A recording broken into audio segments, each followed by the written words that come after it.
Pessoal, então eu vou explicar para vocês como é que a gente resolve aquela questão que foi passada lá na disciplina online, que ela é uma questão da VUNESP que diz assim, ó. Recentemente, os meios de comunicação noticiaram o caso de uma mulher norte-americana que, impossibilitada de ter filhos por anomalia no útero, teve seu óvulo fertilizado in vitro e este foi implantado no útero de sua mãe. Assim, quem engravidou e deu à luz foi a mãe da referida mulher. Então, o que aconteceu? A mulher ela não conseguia ter filhos, ela tinha uma anomalia no útero dela que impossibilitava ela de gerar uma criança. Mas aí a mãe dela se disponibilizou a ceder o seu útero para ter ali implantado o concepto da filha com o seu parceiro, tá? A gente chama isso de barriga solidária. Aqui no Brasil a gente chama de barriga solidária. Em outros lugares do mundo é possível ter isso de forma econômica e aí é chamada de barriga de aluguel, mas no Brasil é proibido isso, tá? É permitido só a barriga solidária, quando a pessoa se disponibiliza a doar o seu útero, né, para fazer ali a gestação de um bebezinho, de uma mulher que não consiga por meios naturais. E aí a pergunta é assim, ó, do ponto de vista genético, letra A, né, do ponto de vista genético, quem é a mãe da criança? Justifique. Essa aqui é tranquila de responder, porque do ponto de vista genético, né, quando a gente está falando de DNA, a mãe da criança foi a mulher que doou o óvulo, tá? Então, o bebê está recebendo o código genético que está contido no núcleo do ovócito, óvulo ou ovócito 2, do ovócito que foi fertilizado, tá? Só que o probleminha está na letra B, que foi a parte que gerou confusão aí para alguns alunos. Então, a gente vai entender, ó. Letra B.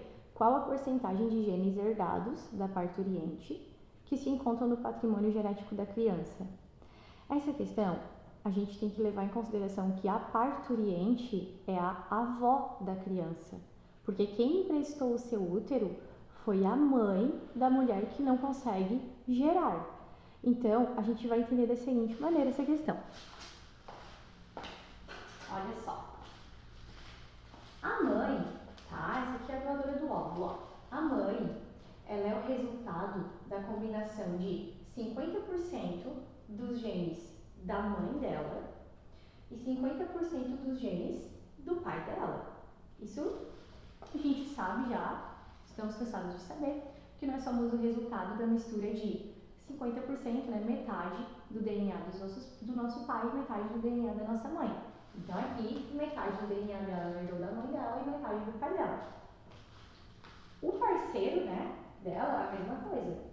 O DNA dele é composto por metade ele recebeu da mãe dele e a outra metade do pai dele.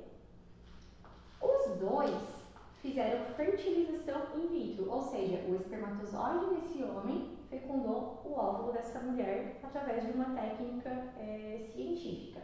E aí a pergunta é, esse bebezinho aqui que foi gerado, ele herda algum percentual da sua avó?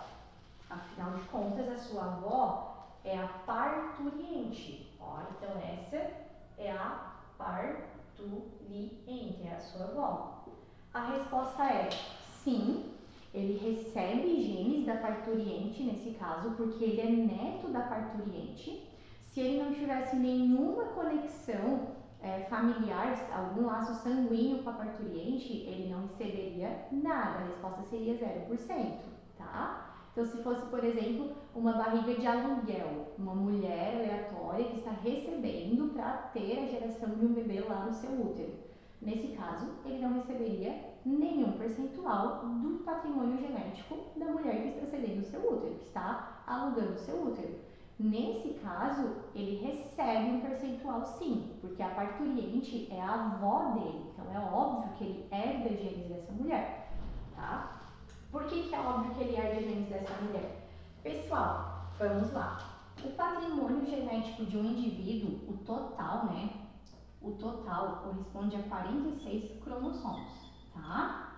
E aí, a gente vai entender, falando em termos percentuais, que 46 cromossomos corresponde a 100%, a carga total de cromossomos. Então, 100% significa dizer que ao todo nós temos 46 cromossomos, tá? Então o total corresponde ali a 100%.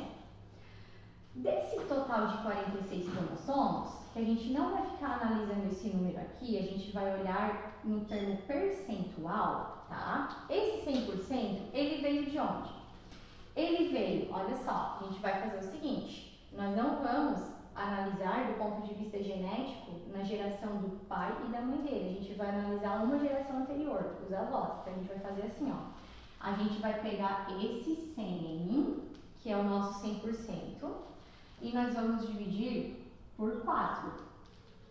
Por que 4, professora? Porque um indivíduo, ele vai ter 1, 2, 3, 4 avós. E nós estamos olhando se ele vai receber algum percentual da avó dele, porque a avó é a parturiente. Então a gente vai ter que olhar para todos os avós para saber se ele vai receber alguma coisa dessa avó aqui. Então a gente vai pegar a carga total, que é 100%, vamos pegar esse 100 e dividir por 4 e a resposta vai dar 25, né? Então 25 mais 25, 50, mais 25, 75, mais 25, 100. Então 25 dividido por 4 aliás, 100 dividido por 4 é 25. Significa dizer, pessoal, então, que desses 46 cromossomos que ele recebeu, 25% veio da avó materna, que é a parturiente, tá? Daí vocês calculem aí quantos que é 25% de 46. 25% ele herdou do avô materno, 25% ele herdou da avó paterna e os outros 25% ele herdou do avô paterno. Então, um bebê, do ponto de vista genético, ele tem uma carga genética correspondente a 50% do pai e 50% da mãe. Isso é fato, metade, metade.